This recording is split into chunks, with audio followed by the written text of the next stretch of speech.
Right, imagine spending £290 million on a plan that never actually sent a single person anywhere, then cancelling the whole thing and getting sued for your trouble.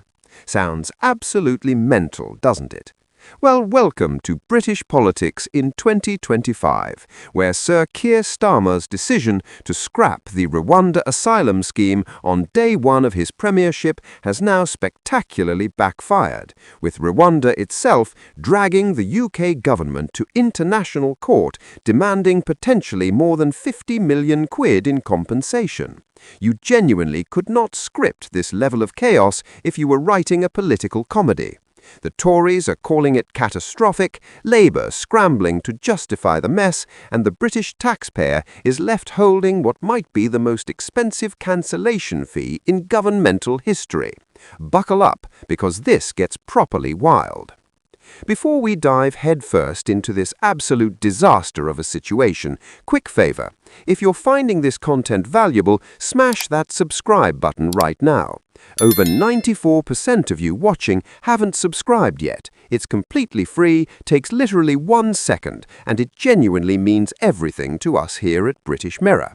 While you're down there, hit that notification bell so you never miss when we expose the next Westminster catastrophe as it unfolds. Massive thanks to everyone who's already subscribed. Right, let's get into this train wreck.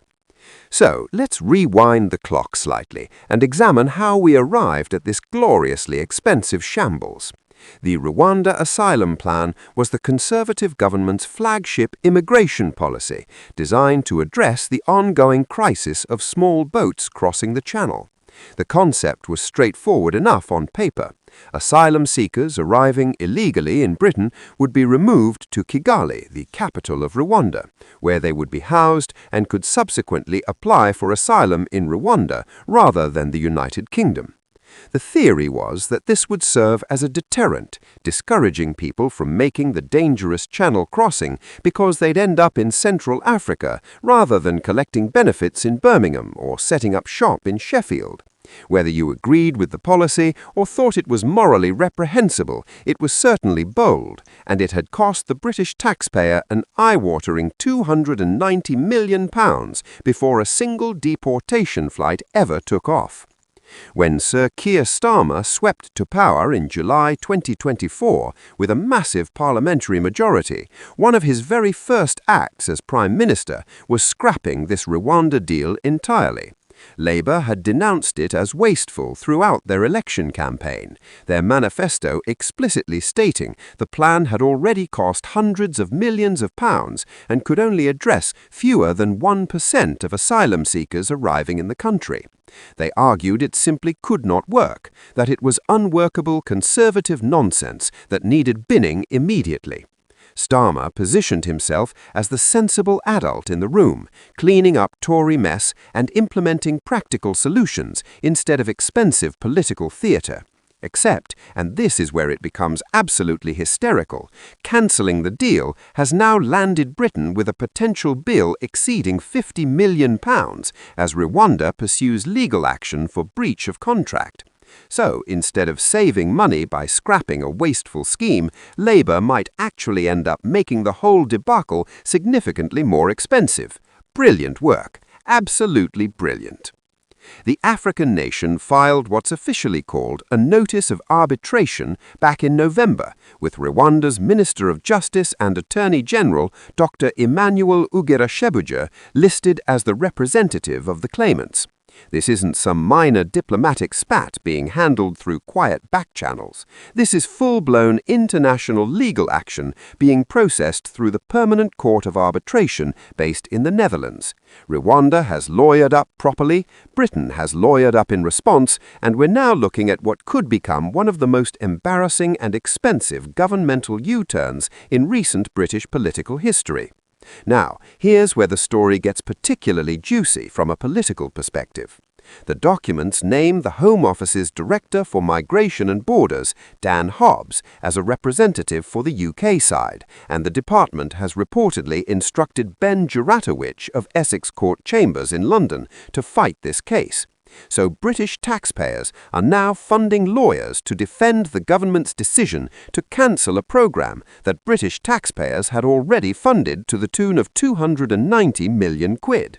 We're literally paying twice, once for the original scheme and now again for the legal battle over cancelling it. If this were happening in a sitcom, critics would dismiss it as unrealistic and too farcical to be believable. Yet here we are living through it in reality. But here's the political minefield Labour has walked into. Brexit was supposed to be done and dusted. Boris Johnson won an 80-seat majority in 2019, partly on the promise to get Brexit done. The country had voted, the decision was made, and we were all supposed to move on with our lives. Yet here we are in 2026, still arguing about the fundamental architecture of our relationship with Europe. Every time a minister even whispers the words customs union, it reignites all those Brexit battles that tore communities and families apart. Kyle called it a gentle debate, but there's nothing gentle about Brexit debates in Britain. They're more like gladiatorial combat with statistics and GDP projections as weapons. What makes this situation particularly tricky for Starmer is that he's trying to perform a delicate balancing act. On one hand, he needs to reassure Leave voters, particularly in those red wall seats Labour recaptured, that he's not trying to reverse Brexit by stealth.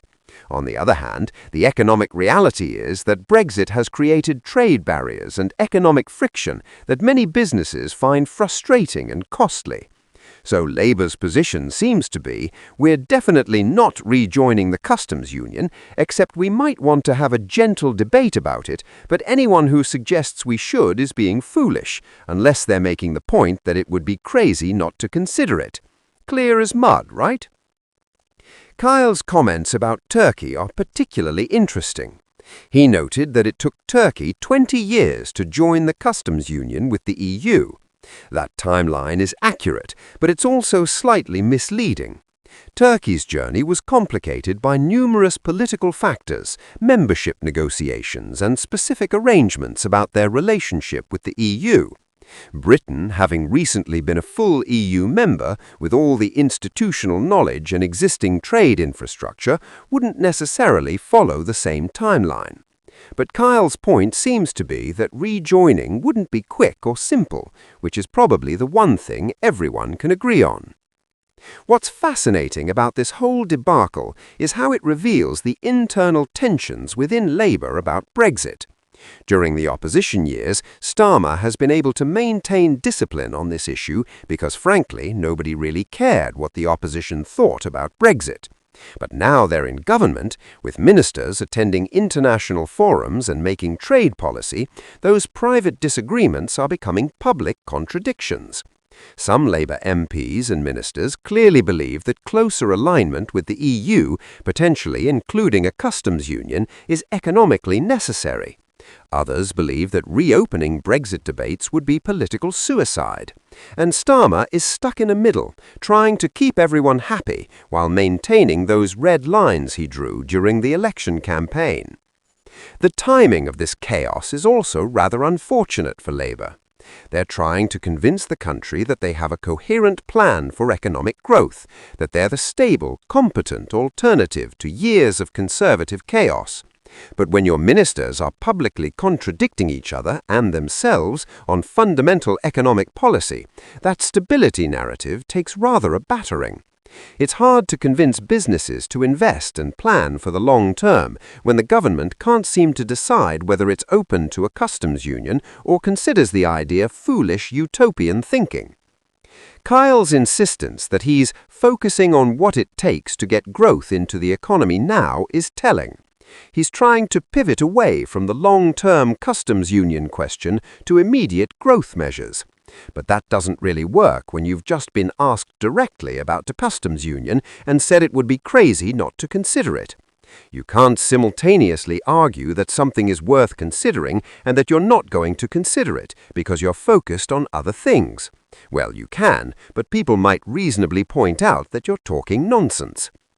There's also Kyle's claim that the Brexit debate ripped our country apart, but now we are back together as a country. This is the kind of optimistic political rhetoric that sounds lovely, but doesn't survive contact with reality. Brexit didn't just create a temporary disagreement that we've all since resolved with a nice cup of tea and a biscuit. It revealed and deepened fundamental divisions about Britain's place in the world, about immigration, sovereignty, economic priorities, and national identity. Those divisions haven't magically healed because Labour won an election. They're still there, lurking beneath the surface, ready to explode the moment someone mentions customs unions or chlorinated chicken or any of the other Brexit flashpoints. Kyle's attempt to dismiss questions about whether Starmer has lost control of his cabinet is also rather revealing. When a minister has to explicitly deny that the Prime Minister has lost control, that usually suggests the Prime Minister might be having some control issues.